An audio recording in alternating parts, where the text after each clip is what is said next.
Hello વિદ્યાર્થી મિત્રો, ધોરણ 9 સાયન્સ ચેપ્ટર નંબર 2 આપણી આસપાસના દ્રવ્યો શુદ્ધ છે.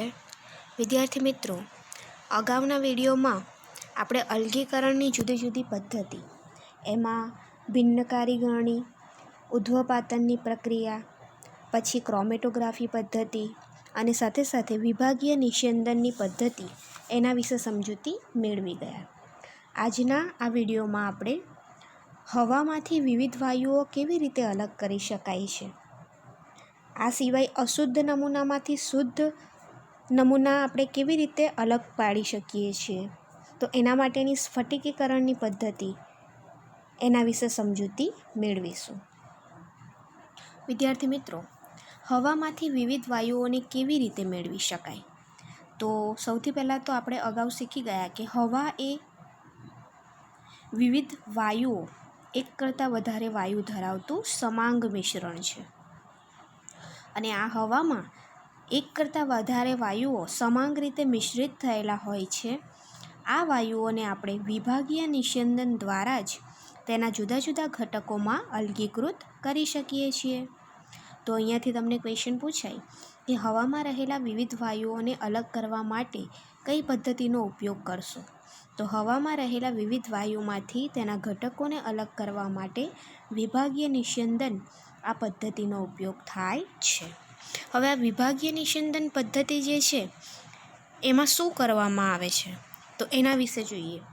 તો હવામાંથી વિવિધ વાયુઓને અલગ કરવા માટેનો અહીંયા તમને એક ચાર્ટ અથવા આલેખ આપેલો છે. અને અહીંયા જોશો તો સૌથી પહેલાં હવા જે હોય છે એ હવાને એક ચેમ્બરમાં પસાર કરવામાં આવે છે અને ત્યાં દબાણમાં વધારો કરવામાં આવે છે અને તાપમાનમાં ઘટાડો કરવામાં આવે છે. એટલે હવા પર દબાણ વધારી અને તાપમાનને ઘટાડી એ હવાને સંકોચાવા દેવામાં આવે છે અને એને ઠંડી પાડવામાં આવે છે. અને ત્યારબાદ હવા પર દબાણ વધારતા અને તાપમાન ઘટાડતા એ હવા જે વાયુ સ્વરૂપે છે એ પ્રવાહીકૃત હવા થઈ જશે, એટલે કે પ્રવાહીમાં ફેરવાઈ જશે. અને ત્યારબાદ આ જે પ્રવાહીકૃત હવા છે એને વિભાગીય નિસ્યંદન સ્તંભમાં ધીમે ધીમે ગરમ કરવામાં આવે છે. અને ત્યારબાદ જે હવામાં રહેલા વાયુઓ છે એ જુદી જુદી ઊંચાઈએ તમને મળે છે. તો તમે અહીંયા જોઈ શકો છો, ઓક્સિજન, આર્ગોન અને નાઇટ્રોજન એવા 3 વાયુઓ જે હવામાં રહેલા હોય છે. ઓક્સિજન એનું ઉત્કલન બિંદુ -183°C, આર્ગોનનું છે -186°C અને નાઇટ્રોજનનું છે -196°C.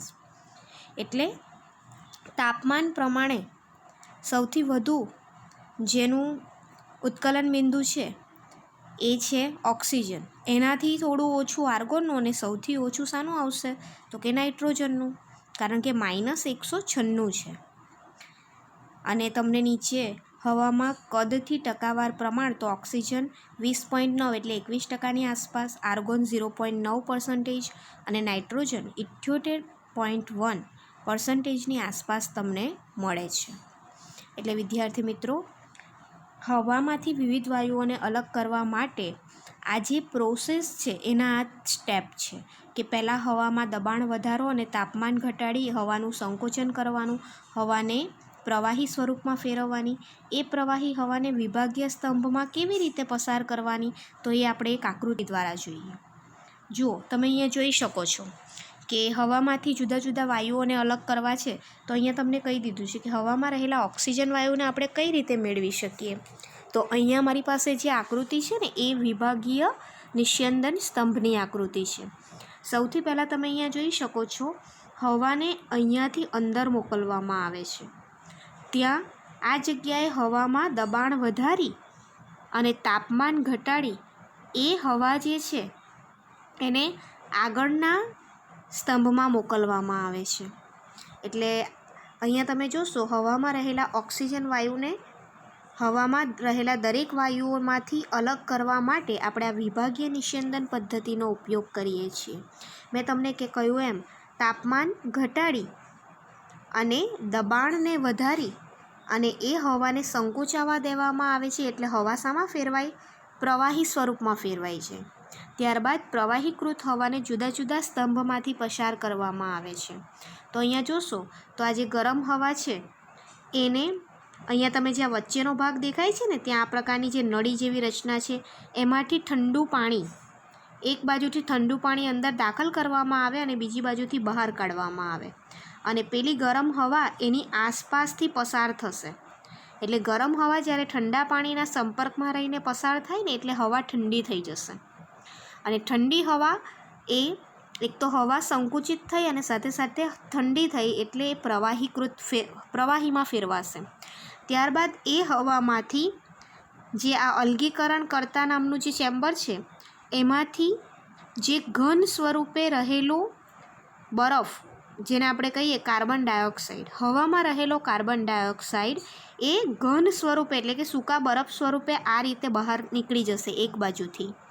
ત્યારબાદ એ પ્રવાહીકૃત હવા જે છે એ આગળના વિસ્તરણ જેટમાં જશે અને ત્યાં હવામાં નાઇટ્રોજન, ઓક્સિજન, આર્ગોન જેવા વાયુઓ હશે. હવે એ હવા જે છે એમાં સૌથી નીચેના ભાગેથી સૌથી પહેલાં આપણે પ્રવાહી સ્વરૂપે ઓક્સિજન મેળવીએ છીએ. એના ઉપર અહીંયા આર્ગોન અને નાઇટ્રોજન એ બધા વાયુઓ પણ ધીમે ધીમે સ્ટેપવાઇઝ આપણે મેળવીએ છીએ. એટલે આ જે તમારી જે વિભાગીય સ્તંભ છે એની આકૃતિ છે. એટલે પહેલું જે પાત્ર છે એમાં હવા જે છે એમાં દબાણ વધારવામાં આવે. ત્યારબાદ એ ગરમ હવા જ્યારે ઠંડા પાણીના પાઇપની આસપાસથી પસાર થાય એટલે એ હવા ઠંડી અને સંકુચિત બને. એ પ્રવાહીકૃત હવા એ ઠંડી થતાં જે હવામાં રહેલો કાર્બન ડાયોક્સાઇડ છે જે ઘન સ્વરૂપે સૂકા બરફ સ્વરૂપે એક બાજુથી નીકળી જશે. ત્યારબાદ એ પ્રવાહીકૃત હવા આગળના ચેમ્બરમાં જશે. એમાંથી સ્ટેપવાઇઝ તબક્કા પ્રમાણે વિભાગીય સ્તંભમાંથી સૌથી પહેલાં પ્રવાહીકૃત ઓક્સિજન, ત્યારબાદ એના પછી તમે જોશો તો આર્ગોન અને એના પછી નાઇટ્રોજન, એવી રીતે તમને જુદા જુદા વાયુઓ એ આ રીતે વિભાગીય સ્તંભમાંથી અલગ મળશે. હવે એના પછી તમને અહીંયા આપ્યું છે કે અહીંયાથી તમને ક્વેશ્ચન પૂછાય કે જ્યારે હવા ઠંડી પાડવામાં આવે તો કયો વાયુ સૌપ્રથમ પ્રવાહીમાં રૂપાંતરિત થાય છે? તો અહીંયા આપણે જોઈ શકીશું કે ઓક્સિજન વાયુ એ સૌપ્રથમ પ્રવાહીમાં રૂપાંતરિત થાય છે. હવે વિદ્યાર્થી મિત્રો આપણે એક નવી પદ્ધતિ જોવાની છે અલગીકરણની અને એ પદ્ધતિ છે સ્ફટિકીકરણની પદ્ધતિ. એટલે તમે અહીંયા જોઈ શકો છો અશુદ્ધ નમૂનામાંથી શુદ્ધ કોપર સલ્ફેટ કેવી રીતે મેળવી શકીએ આપણે. આપણો ક્વેશ્ચન શું છે? અશુદ્ધ નમૂનામાંથી શુદ્ધ કોપર સલ્ફેટ એને આપણે કેવી રીતે મેળવી શકીએ?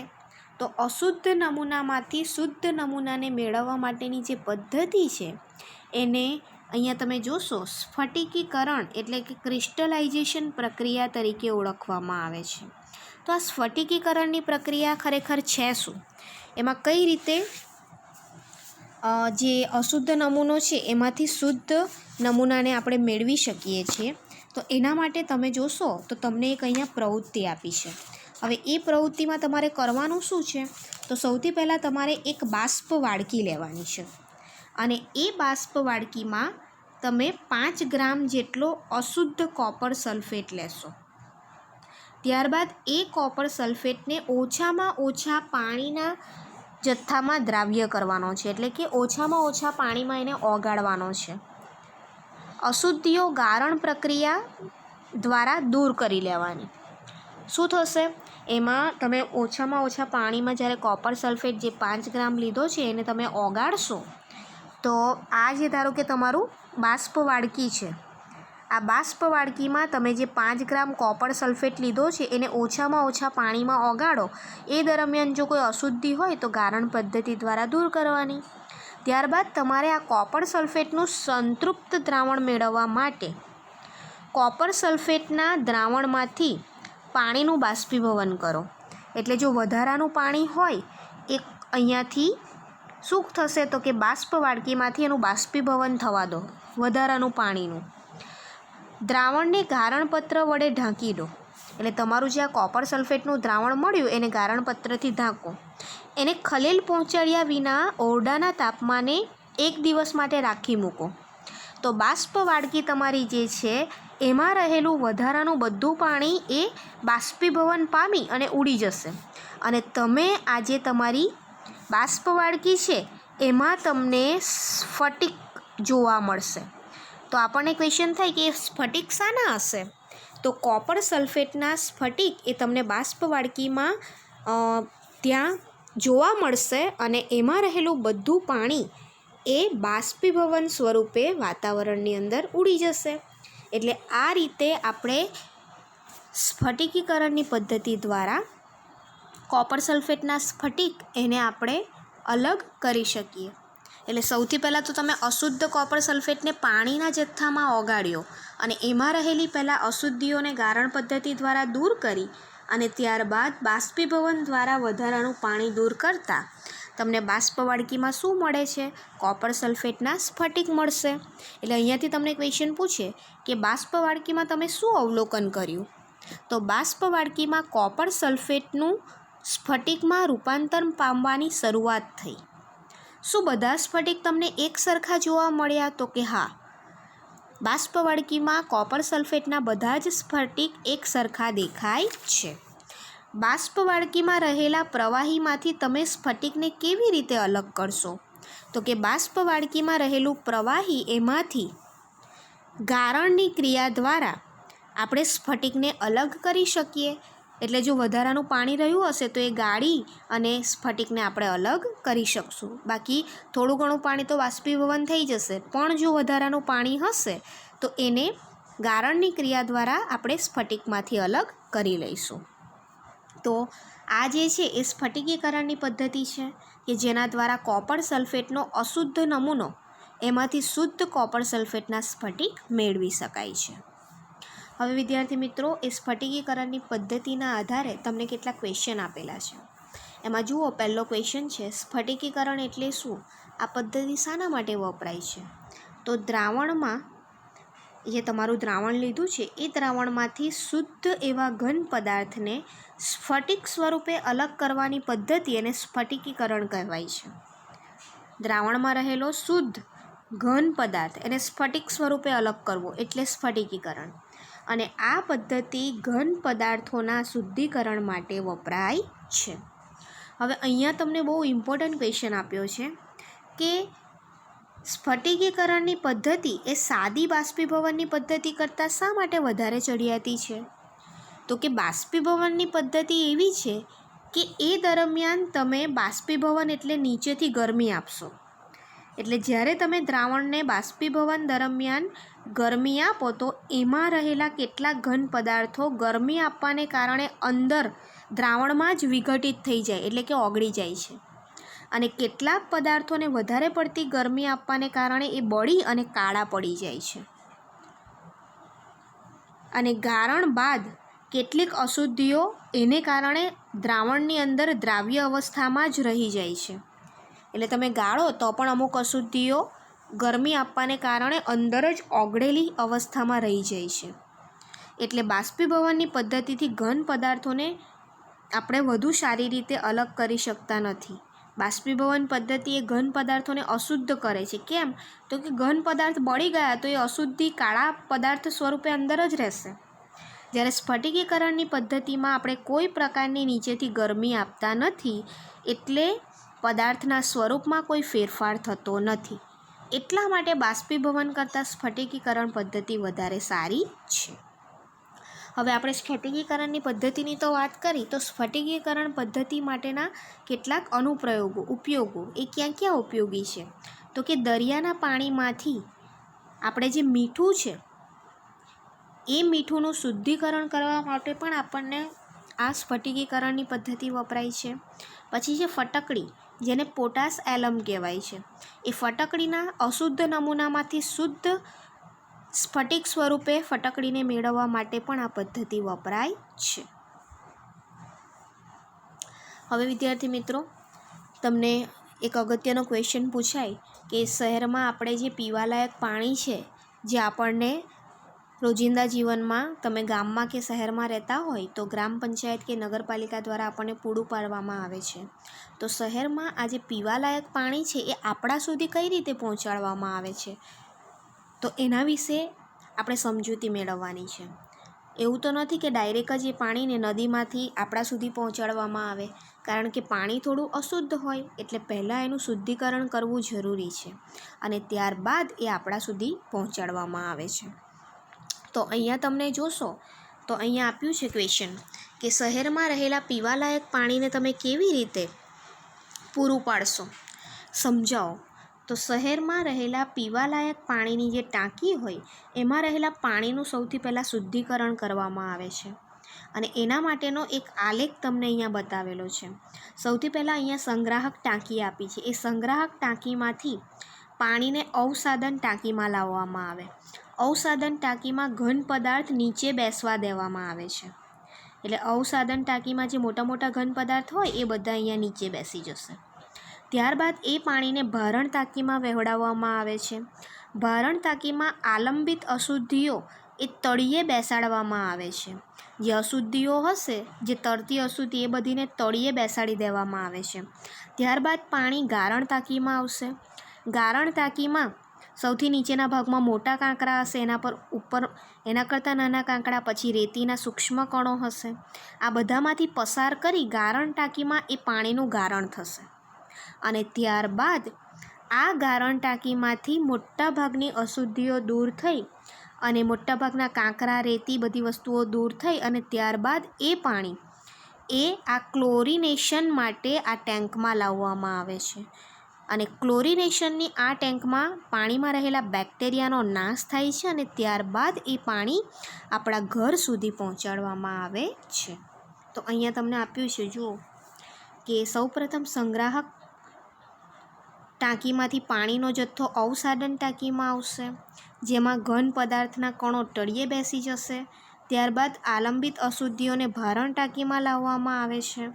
ત્યારબાદ શું થશે તો કે ભારણ ટાંકીમાંથી પાણીનો પ્રવાહ હવે ક્યાં જશે? ગારણ ટાંકીમાં જશે અને આ પાણીના જથ્થાને બેક્ટેરિયાનો નાશ કરવા ક્લોરિનેશન કરી અને પછી આપણા સુધી એ શુદ્ધ પાણી પહોંચે છે. હવે આપણે જે અલગ અલગ અલગીકરણની પદ્ધતિ જોઈ તો એના આધારે એક ક્વેશ્ચન આપ્યો છે. જુઓ તમે, પેટ્રોલ અને કેરોસીન જે એકબીજામાં મિશ્ર થઈ શકે એવા પ્રવાહી છે, તો એને બનાવેલા મિશ્રણને આપણે કેવી રીતે અલગ કરશું?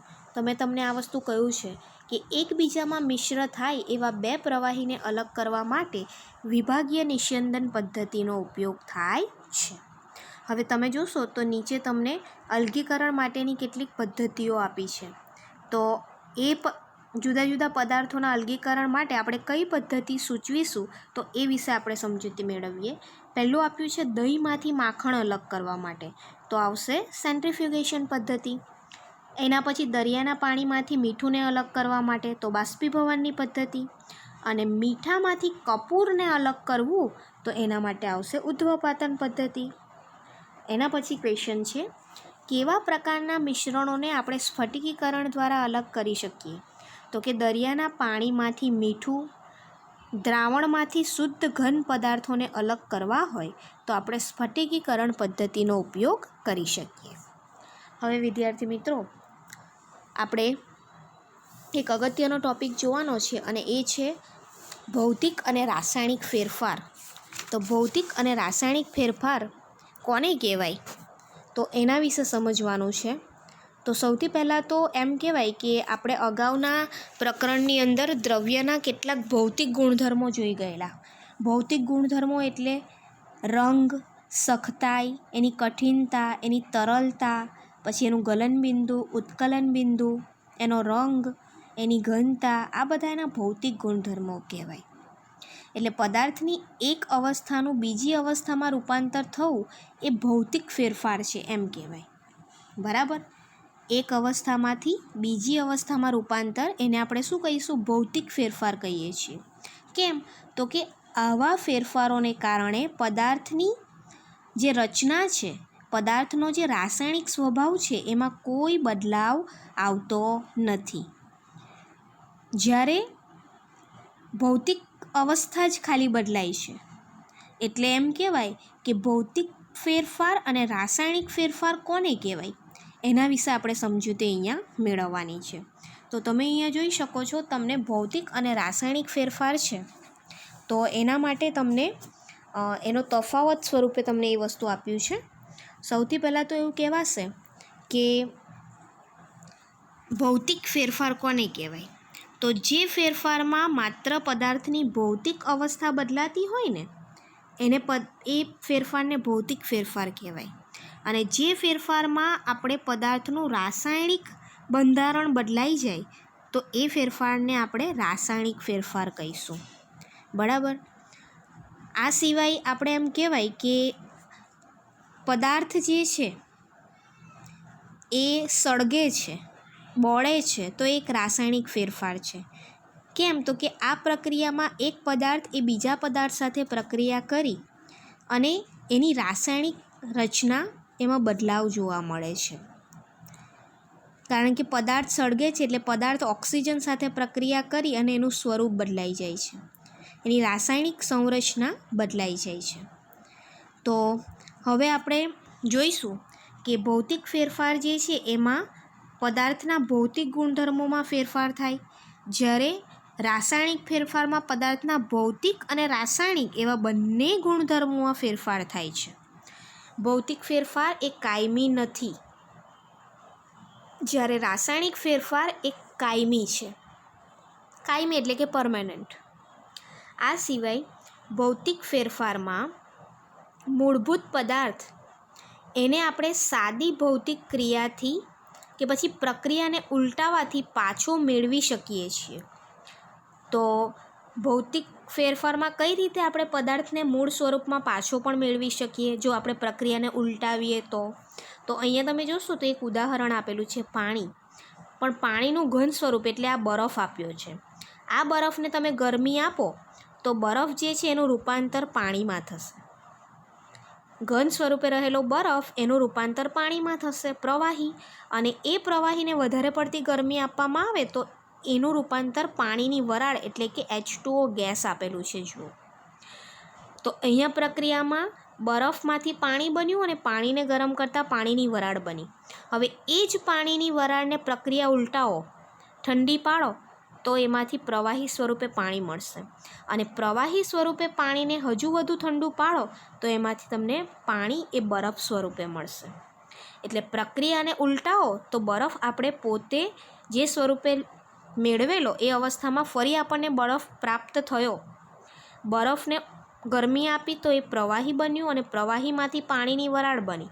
એ જ પાણીની વરાળને પાછી ઠંડી પાડી તો પ્રવાહી સ્વરૂપે પાણી મળ્યું અને પાણીને વધારે પડતું ઠંડુ પાડતા ફરીથી તમે બરફ મેળવ્યો. એટલે પ્રક્રિયાને ઉલટાવો તો મૂળભૂત પદાર્થ તમે પાછો મેળવી શકો છો. જ્યારે આ ફેરફારમાં આપણે મૂળભૂત પદાર્થ એને સાદી ભૌતિક ક્રિયાથી કે પછી પ્રક્રિયાને ઉલટાવીને પણ પાછો મેળવી શકતા નથી.